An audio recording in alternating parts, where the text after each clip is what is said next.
Hello केम छो dear students painted application download નથી કરી તો હમણાં જ કરી લો કારણ કે તમને દરેક વિષયના સ્વાધ્યાયનું સોલ્યુશન્સ બિલકુલ ફ્રી અહીંયા મળી જશે અહીંયાથી તમે ધોરણ પણ ચેન્જ કરી શકશો ધોરણ 8 9 10 અને સ્વાધ્યાય પોથી હોય અસાઇનમેન્ટ હોય જે તમારા માટે જરૂરી છે દરેક વસ્તુનું સ્વાધ્યાયનું સોલ્યુશન્સ પીડીએફ સાથે ત્યાં મળી જશે તો પેન્ટેડ એપ્લિકેશન ડાઉનલોડ કરીને ફ્રીમાં લાભ ઉઠાવો।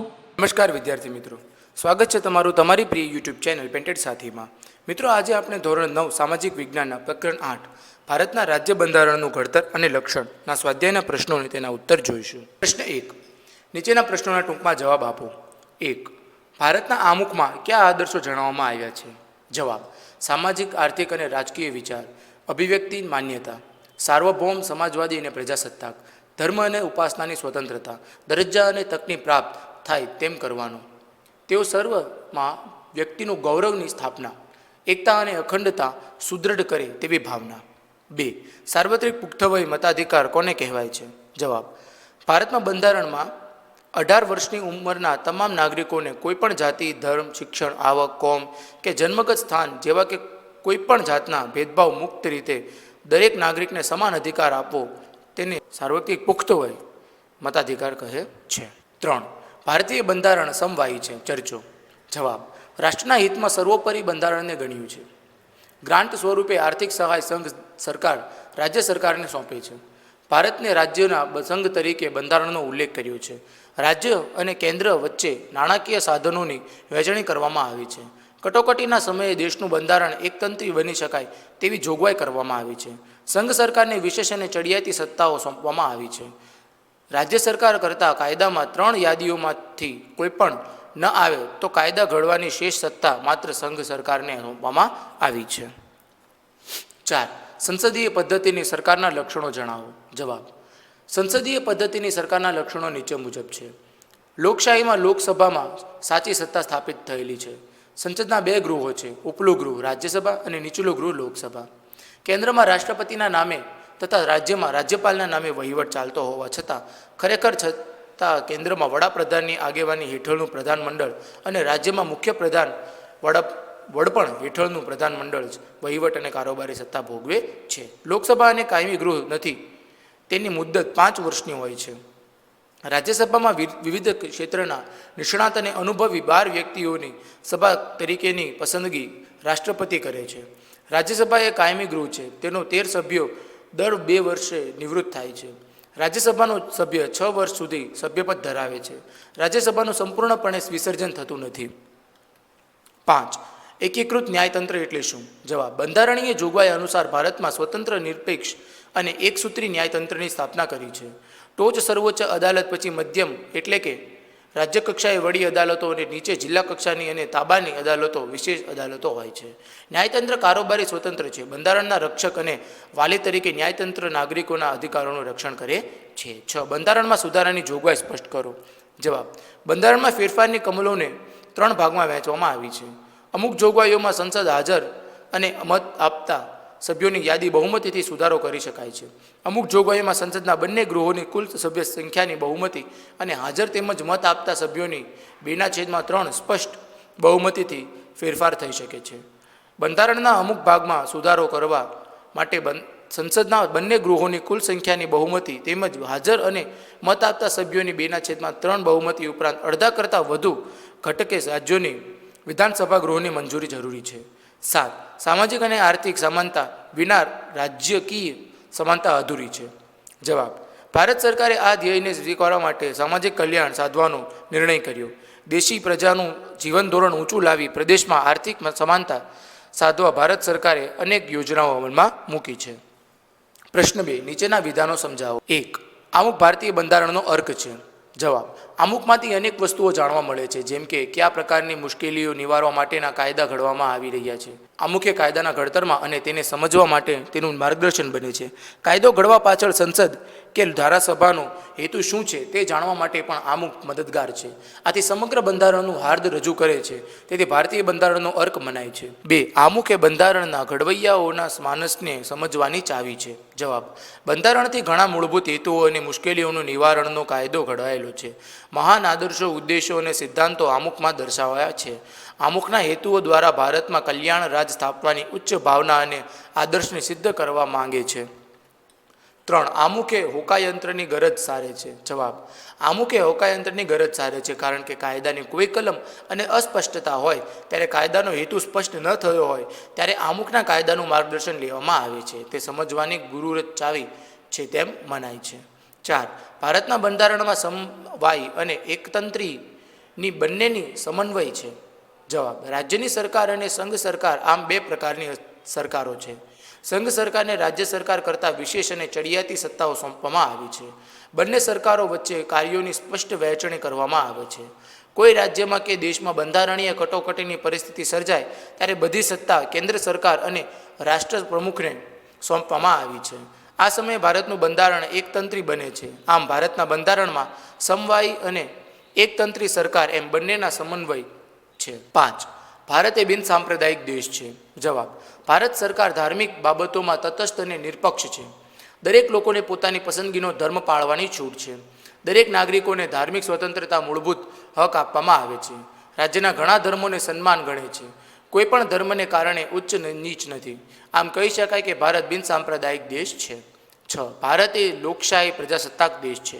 જવાબ: ભારતમાં કોઈ પણ વ્યક્તિ કે કુટુંબનું પરંપરાગત શાસન નથી. સાર્વત્રિક પુખ્ત વય મતાધિકારનો મૂળભૂત હક છે. ધારાસભાઓને વિશિષ્ટ સત્તાઓ, સ્વતંત્રતા, ન્યાયતંત્રની વ્યવસ્થા વગેરે જોગવાઈઓ ભારતને લોકશાહી દેશ જાહેર કરે છે.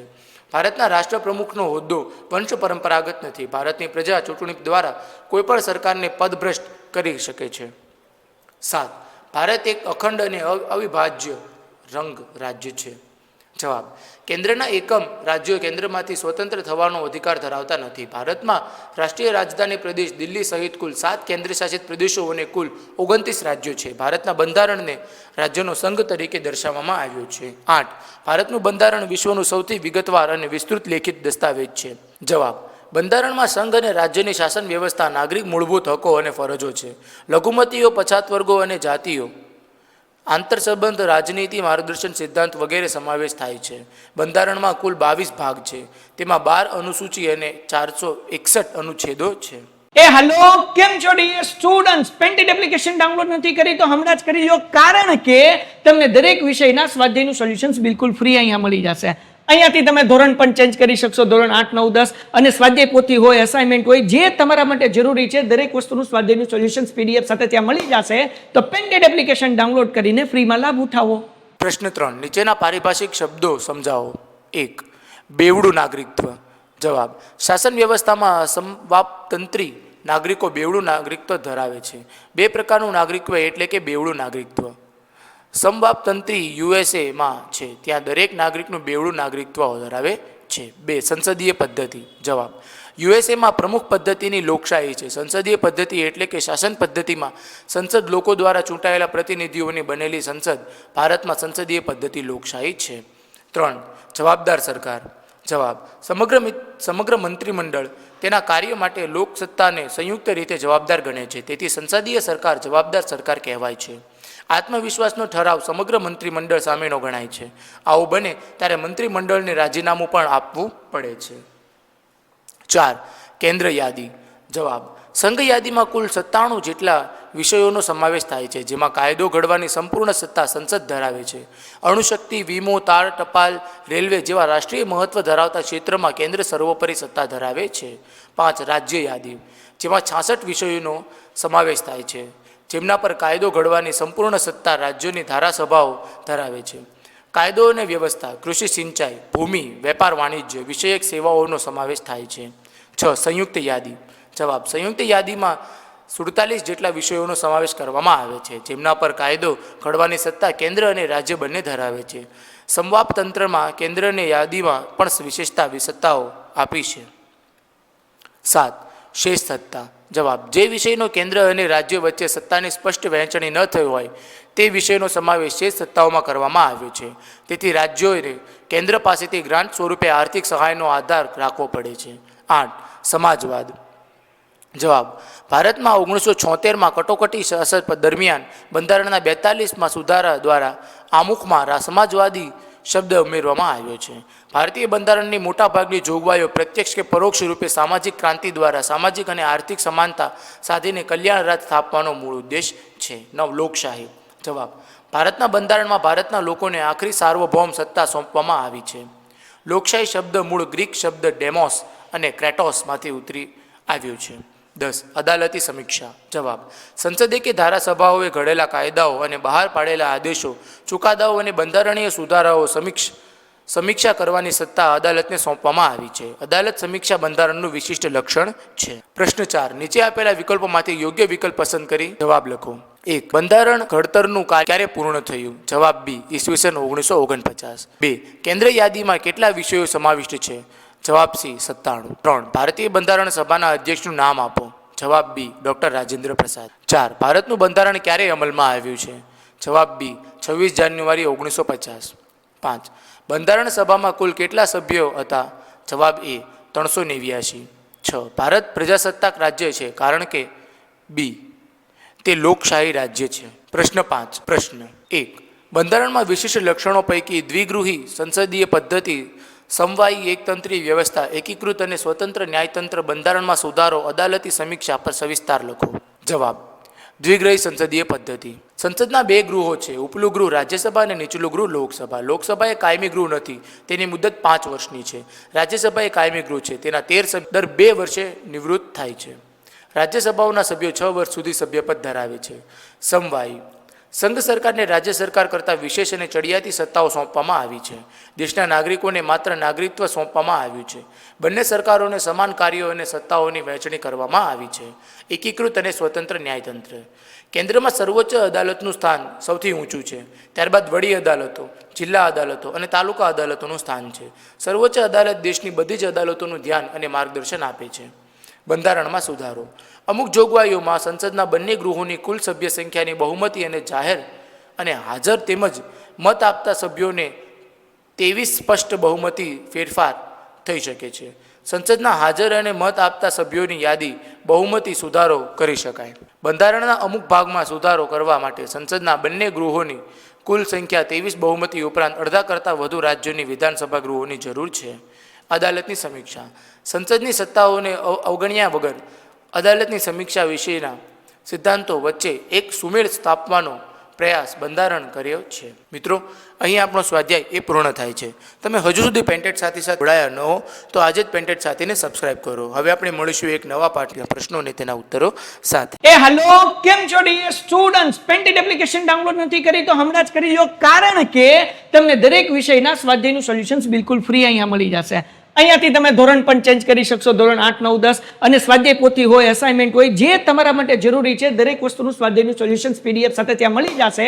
તો પેન્ટેડ એપ્લિકેશન ડાઉનલોડ કરીને ફ્રીમાં લાભ ઉઠાવો.